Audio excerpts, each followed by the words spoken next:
el estudio de esta noche a seguir donde nos quedamos el miércoles pasado.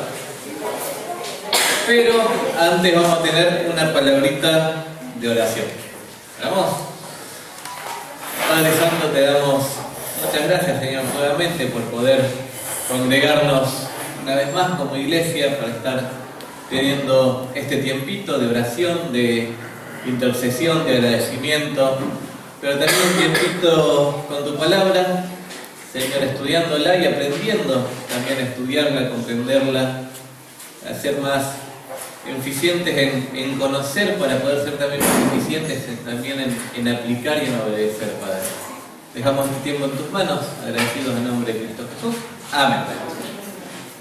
Bueno, miércoles pasado habíamos terminado con esta lista.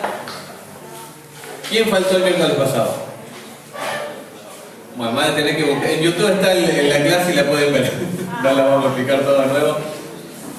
Estábamos estudiando distintos contextos. Nos habíamos quedado en el contexto del libro. Estábamos estudiando el libro, habíamos encontrado el propósito del libro, el tema, y estábamos resumiendo el argumento del libro. Dijimos que había que, para encontrar todo el argumento del libro, dividir el libro en secciones, que son los párrafos que están indicados en el texto original. Lo podíamos encontrar, ya explicamos como en ciertas Biblias de estudio, o preguntando al que tenga la Biblia de estudio. Dijimos que había que poner un breve resumen, título de cada de esas párrafos o secciones, para poder ver cómo se iba desarrollando a través de todo el libro algo que por lo general se sabe llamar flujo de pensamiento o línea de pensamiento, que es la idea que el autor tenía en mente y cómo la fue desarrollando a través de todo el libro, porque está todo de alguna forma conectado. Ya habíamos visto más o menos las conexiones que había entre los distintos párrafos, cómo fluía todo. Nos quedamos en que, bueno, ahora que tenemos una imagen general del libro, lo que había que hacer es hacer un bosquejo del libro. No vamos a volver el ejemplo de la fruta, la verdura y la carne porque está medio quemado, pero sí habíamos mostrado que hacer un bosquejo ayuda a poner las ideas en orden, a que sean más claras, más recordables. El hecho de hacer un bosquejo, dice ahí en la pantalla, nos obliga a observar detenidamente lo que el autor dice. Un buen bosquejo no consiste en una lista de párrafos con sus respectivos títulos, o sea que esto no es un bosquejo, una lista nomás, sino que consiste en una presentación organizada que sea coherente y clara, y que demuestre de forma visual cómo cada párrafo encaja con los demás. O sea, no es que para hacer un bosquejo vos agarrás esta lista y le pones punto 1, punto 2, punto 3, punto 4, punto 5 y ya tenés el bosquejo. No necesariamente. O sea, el bosquejo va a representar en una forma escrita qué relación hay entre todo esto. Habíamos dicho, por ejemplo, todo el capítulo 1 habla de la experiencia de Pablo, cómo él oraba por los filipenses, el resultado de su tiempo en la cárcel. Pablo se gozaba en que la predicación se dé a través de esa circunstancia. Él confiaba en ser liberado para volver a Filipo y todo gira en torno a Pablo. Entonces podés tener un primer punto en el bosquejo. Pablo habla de su ministerio, ponele. Y dentro de ese punto podés incluir otro subpunto que puede ser alguno de los que está ahí o no, o podés agrupar de 2 o 3. Yo les muestro un ejemplo de lo que yo hice. Pues nos podemos hacer de todo, vamos a estar otra vez 40 minutos. Esto es lo que armé más o menos yo. No es que ese es el bosquejo de Filipenses, es un trabajo personal mío. Cada uno puede armar el suyo, pero va a girar más o menos en torno a eso, porque uno no lo inventa, uno encuentra algo que ya está en el libro. Por ejemplo, puse versículos 1 y 2, salutación. La clásica, Pablo, siervo a los filipenses. No hay mucha forma de presentar esa partecita. Es lo que teníamos acá en el primer párrafo. Después, todo el resto del capítulo, del 1 al 30, todos estos párrafos los agrupé en un solo punto que era justamente el ministerio de Pablo. Y hice 3 puntos adentro de ese. El primero coincide con el primer párrafo. Puse su oración por los filipenses, más o menos lo mismo que habíamos puesto acá. Versículos 12 al 18, mira, ahí abarca 2 párrafos, no llegan a la verdad. El primer párrafo era 12 al 14, segundo párrafo 15 al 18, lo agrupé en un solo punto, pues todo trataba más o menos del Evangelio. Entonces puse, segundo subpunto, la predicación del Evangelio. Tercer subpunto, también agrupé 2 párrafos, porque hablaban más o menos de lo mismo. Y así quedó más o menos el bosquejo. O sea, su oración por los filipenses, la predicación del Evangelio, confianza en su liberación y regreso a Filipo. Con el capítulo 2 hice trampa. Porque el primer bosquejo que hice, agrupé los primeros 2 párrafos en un punto y los segundos 3 párrafos en otro punto. Después, cuando terminé el trabajo, que eso es algo sano para hacer, comparé mi bosquejo con otros. Y la mayoría, si bien los subpuntos eran iguales, no hacían esta división de 2 ideas principales dentro del capítulo. Ellos ponían todo dentro de, en general, lo que tiene que ver con la unidad, la humildad, el servicio. Entonces, bueno, lo corregí, dije, tienen razón, y quedó así. Versículo 1 al 4, lo voy a ir siguiendo también en la Biblia, viendo más o menos de qué habla, estimando a los otros como superiores, después imitando el ejemplo de Cristo, que ese párrafo lo conocemos de memoria, haya pues en vosotros el sentir, obedeciendo sin conflictos, hacen todo sin murmuraciones y contienda, entre medio de otras instrucciones, y después siguiendo el ejemplo, los ejemplos de humildad. Que era el ejemplo de Timoteo, el ejemplo de Epafrodito, ya más o menos hablamos de esto el miércoles pasado. Pero todo, o sea, el pensamiento de Pablo en todo ese capítulo gira en torno a lo que les está diciendo al principio del capítulo, que haya un mismo sentir, un mismo ánimo, una misma mente. Bueno, después los otros 3 puntos más. Otro punto en el capítulo 3, con sus puntos. Capítulo 4, le puse 2 puntos principales. La idea es ver cómo la idea se va desarrollando a través del libro, encontrar esos temas principales, hacer esos títulos y agruparlos. No es fácil y no te va a salir a la primera. Se requiere práctica. El primer libro que tratás de hacer, por ahí estás 10 horas pensando, analizando puntos, subpuntos, haces todo, lo vas a comparar después con algún otro material de estudio y ves que el tuyo es totalmente distinto. Decís, uy, pero ¿quién le erró? El otro yo. El otro tiene un título de teología certificado en Harvard y yo tengo, no soy nadie. Bueno, capaz que le erré yo, ¿no? O a veces ojo que le erré el otro. Pero bueno, ahí te estás comparando y viendo que no te sale.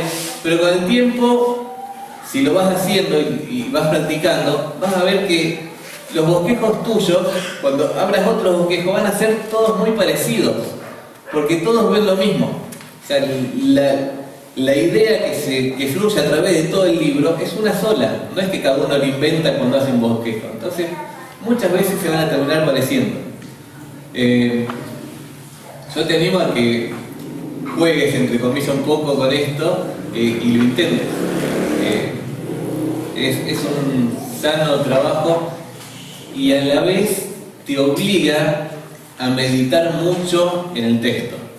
Te obliga a buscar bien el tema, buscar bien las intenciones del autor, de qué está hablando.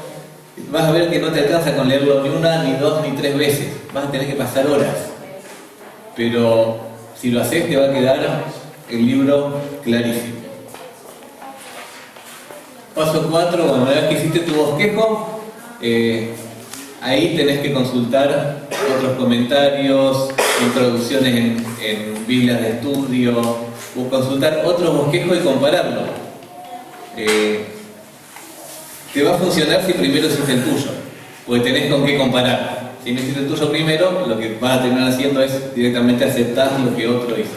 Ya hablamos de eso, que no es un trabajo muy sano o muy edificante, directamente agarrar algo masticado por otro.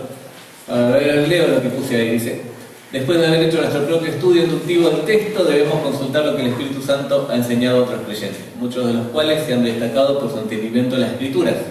Un buen comentario bíblico nos dará acceso a información extra, hará que nos planteemos preguntas sobre el texto que no nos habíamos hecho y propondrá interpretaciones que pongan a prueba las nuestras.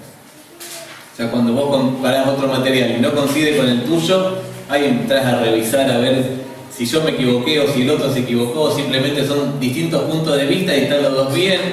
Estos son unos planteos interesantes. Pero bueno, ahí terminaba el contexto del libro. Les dije que iba a ser largo terminar un libro. Lleva tiempo. Pero es un trabajo que llega a ser apasionante cuando le agarré el gustito. Pasamos al siguiente contexto. ¿Se acuerdan los contextos? El primero era el más amplio, toda la Biblia. Después, testamento. Después, el libro en donde está el pasaje. Después se va achicando el contexto. Cada párrafo, diría yo, por ejemplo, querés estudiar este párrafo, el contexto inmediato sería el párrafo que está antes y el párrafo que está después. Eso muchas veces están conectados. Por ejemplo, fíjense capítulo 2, vamos a trabajar bastante bien. Filipenses capítulo 2. ¿Cómo empieza el versículo 1?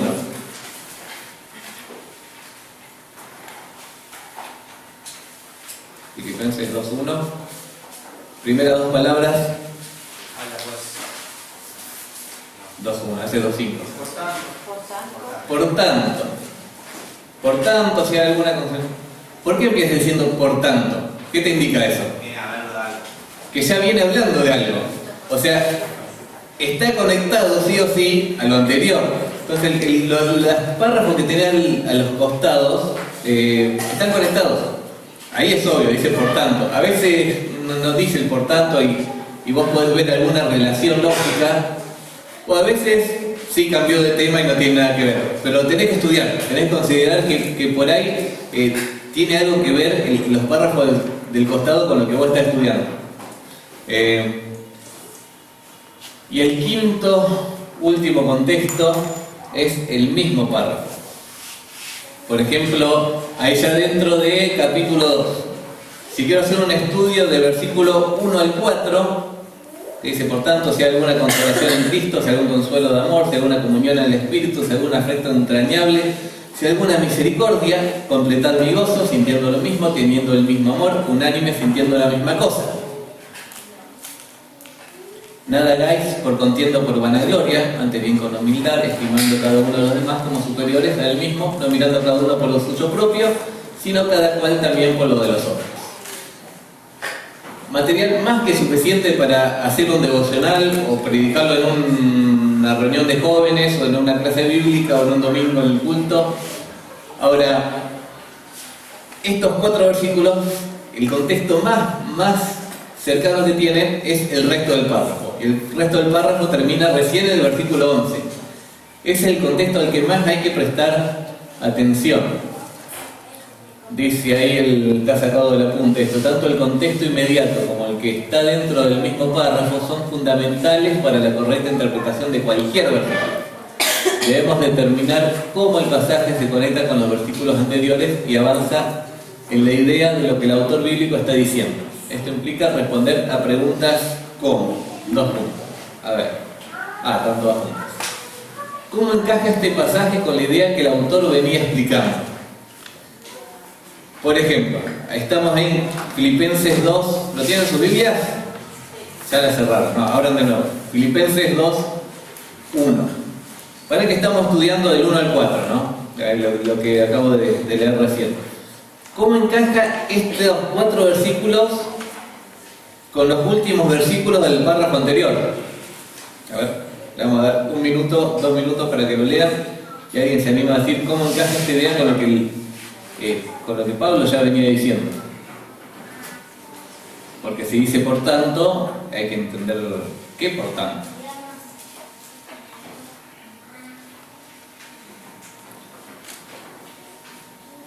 Ya a partir del versículo 28 en adelante ya te puedes dar cuenta. O sea, combatiendo unánimes, después dice por tanto, hay alguna consolación en el versículo dice, porque están amigos sintiendo lo mismo, teniendo un mismo amor unánime. Combatiendo unánimes. Pablo les estaba hablando de que él estaba preso, pero aún así el Evangelio se estaba predicando. Esa es la idea del capítulo 1. Y al final les dice, bueno, va a haber adversidades, pero ustedes tienen que enfrentarlo. Ustedes se les ha concedido no solo el creer en Cristo, sino el padecer por Él. O sea, va a haber adversidades.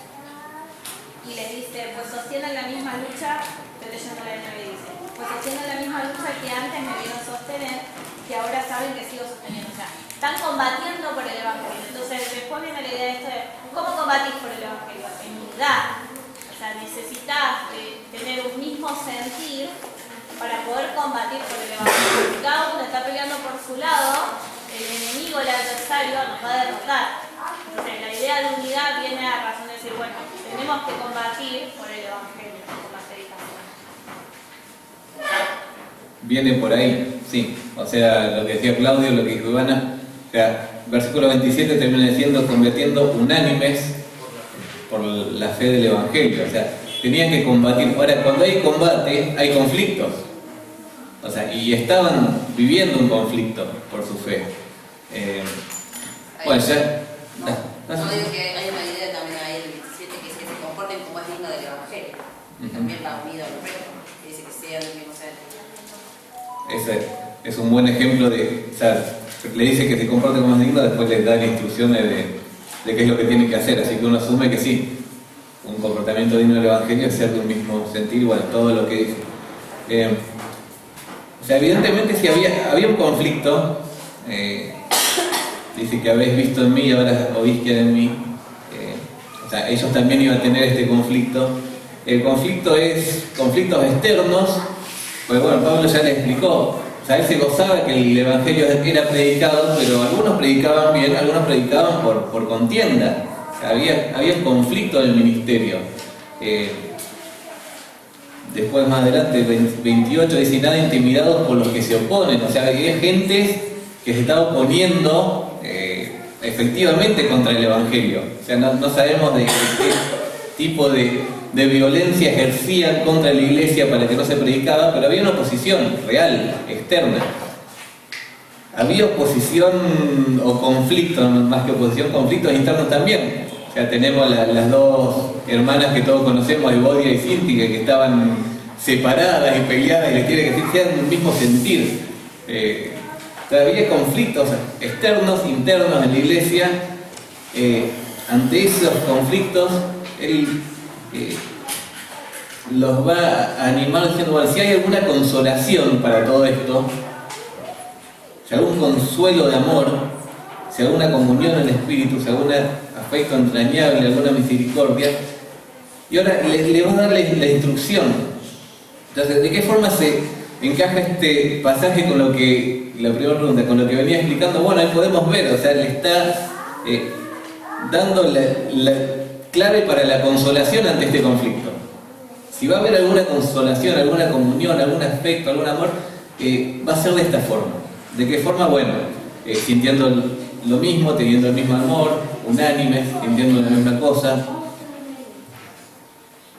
Ahora, bueno, ¿qué contribución hace el pasaje a la idea de Pablo? Bueno, más o menos es lo que explicamos. O sea, es la instrucción para cómo afrontar el conflicto, es la contribución que hace este pasaje. Cómo tienen que vivir también como es digno del Evangelio. ¿Por qué incluyó este pasaje en este punto del libro? No arrancó diciendo esto, no terminó el libro diciendo esto, porque está casi literalmente al centro del libro esta idea.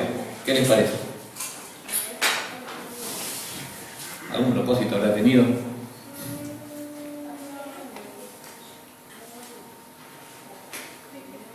O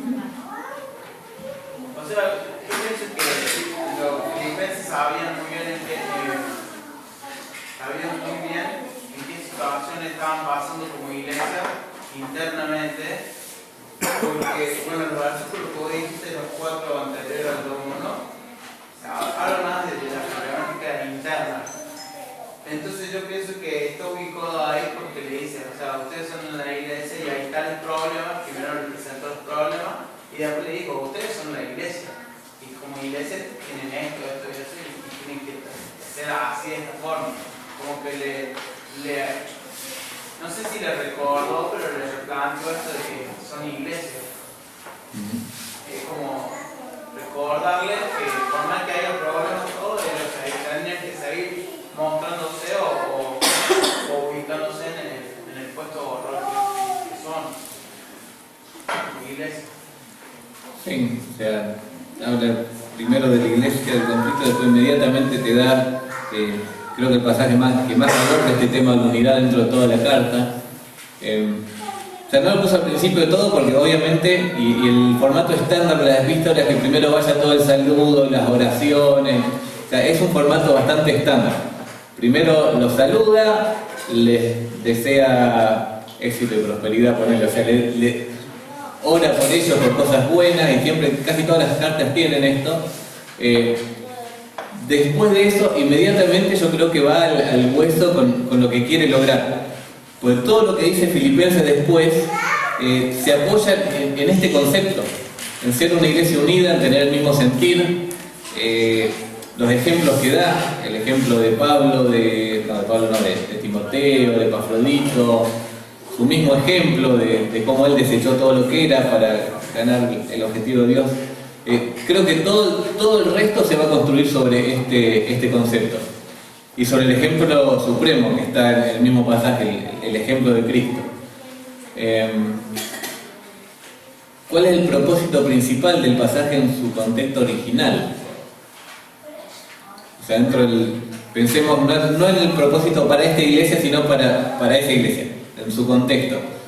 ¿Qué quería lograr Pablo con este pasaje? Y específicamente con los 4 primeros versículos. Acuérdense que estamos estudiando esos versículos.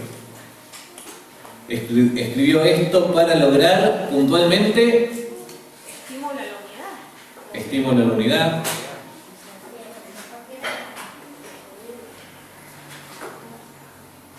Y también creo que se ve por ahí en la carta que evalúen sus motivaciones al momento de hacer las cosas, porque les repiten, no hagan, o sea, la palabra contienda aparece en varias partes.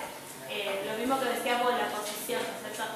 Que no tengan esa motivación, una motivación contenciosa a la hora de hacer las cosas. Entonces, creo que también eso, evalúen, o sea, ponen los ejemplos, el ejemplo de Pablo, Timoteo, Epafrodito eran ejemplos de personas sacrificadas por el otro.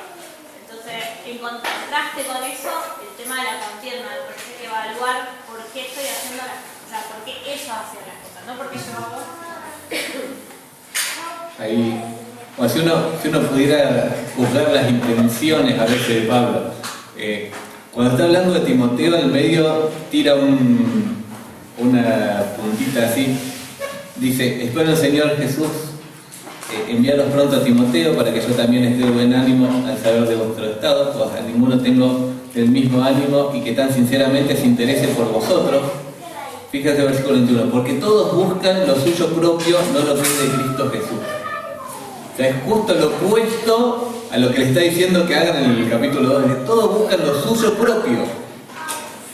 Capítulo dice, no mirando cada cual por lo suyo propio. Entonces creo que ahí, si uno pudiera decir, le tiró así la indirecta, miren ustedes, porque todos es todo, ¿no? Lo estás saltando, bueno, a no hacer eso. Mira, fíjate si no estás buscando tu propio interés en vez de lo de Cristo. Bueno, ese es el propósito, animarlos a esto, a la unidad, a ver por el otro antes que por uno, lo que le interesa a mi hermano antes que lo que me interesa a mí, lo que contribuye a la obra de Cristo más que lo que contribuye a mi obra. Eso tenían que hacer los filipenses. Eso es lo que Pablo quería lograr. Qué lindo poder entender, son solo 4 versículos, pero si les pasa lo mismo que a mí, tenemos en mente un entorno mucho más amplio y lo entendemos mucho más profundamente. Y creo que podemos entender mucho más nosotros como iglesia cómo aplicar esto ahora. Porque la iglesia de los filipenses era una iglesia modelo. Una iglesia, Pablo no les critica prácticamente nada, a diferencia de la mayoría de las cartas. Y aún así tenían conflictos. Y no solo conflictos de afuera, conflictos de adentro. Nosotros somos menos que los filipenses, seguramente. Apuntamos a ser más, apuntamos a ser la iglesia perfecta, pero nos falta, no es que lo haya alcanzado ya, dijo Pablo, ni lo alcanzamos nosotros. Y también tenemos conflictos. Y los vamos a tener mientras seamos iglesia, porque somos personas y somos conflictivos. Está en nuestro ADN. ¿Cómo tratamos ahora con nuestros conflictos? Así, cediendo.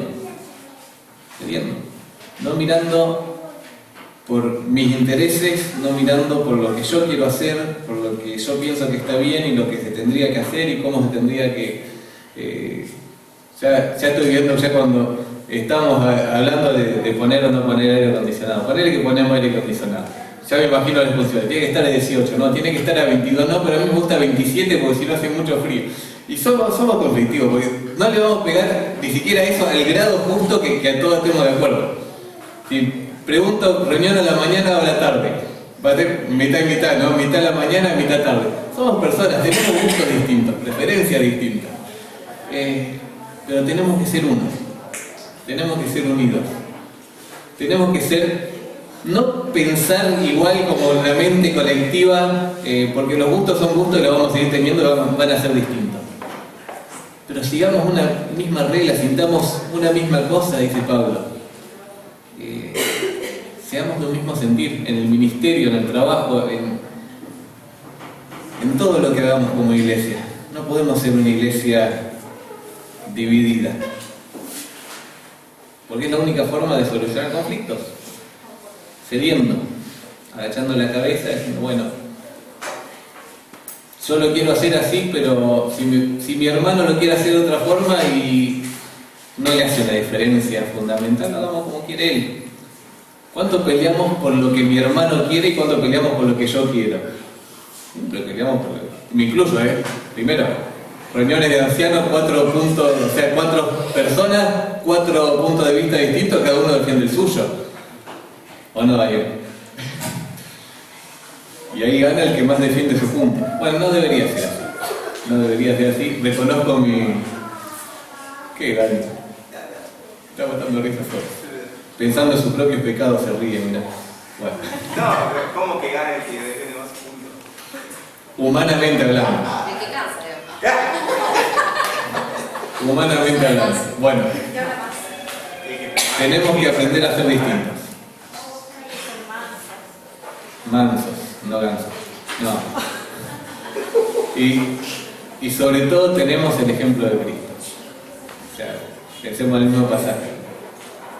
Está bien, Pablo les manda a hacer algo imposible. O sea, mirar cada uno a los demás como superiores a uno mismo. Humanamente imposible. Pero después dice, haya pues en vosotros este sentir que hubo también en Cristo Jesús. O sea, si Él pudo, o sea, ahora su espíritu está en mí y me da el poder para yo también hacerlo. A veces falta voluntad, pero la capacidad está. La capacidad está. Si Jesús, siendo el Dios supremo, dejó todo, no tenía aire acondicionado seguramente, no tenía nada, no tenía dónde recostar su cabeza. Si estuvo dispuesto a hacer eso, yo tengo que estar dispuesto. Bueno, hasta acá nomás la clase de hoy, un poco más cortita. Terminamos con todos los contextos. Después vamos a pasar a cantar para terminar. No, mentira. Pensé que había algo más en la diapositiva. Ya hicimos el análisis del contexto cultural, el contexto histórico, contexto literario. Nos falta el más divertido para estudiar un pasaje. Análisis gramatical. Ahí voy a tener que buscar otro profesor que venga a dar la clase porque yo de gramática no soy muy bueno. Pero bueno, vamos a estudiar la clase que viene. El último trabajo de investigación que tenemos que hacer de un párrafo, antes de pasar a lo que es aplicación, que ya va a estar más bueno, análisis gramatical. Y vamos a tirar algunos tips. No hace falta que seamos expertos en lengua, pero sí al menos que sepamos distinguir lo básico. Lo que es un verbo, lo que es un sustantivo, lo que es un adjetivo, lo que es una conjunción, un adverbio, una preposición. Ya la lié. Pero bueno, lo básico es importante. Oramos y terminamos. Padre Santo, te damos muchas gracias por este tiempito. Y Señor, te damos las gracias también por Jesús y su ejemplo. Vemos que Pablo incluyó el ejemplo de Cristo al centro de la carta del Señor que le escribió a los filipenses. Pero ese ejemplo tiene que ser el centro también de nuestras vidas, no solo de una carta, no solo de un texto. Que el ejemplo de Jesús nos motive a seguir el mismo ejemplo, a vivir una vida de renuncia, de entrega, de humildad, Señor, de valorar al prójimo tanto como Jesús lo valoró. Es difícil, sabemos que en nuestra vida tenemos pecado, tenemos orgullo, tenemos nuestra carne que todo el tiempo nos lleva a mirar nuestro propio, Señor, nuestros intereses. Ayúdanos a vencer, Señor, eso, a vencerlo y a ser como ti. Señor, gracias te damos por todo en nombre de Cristo Jesús. Amén.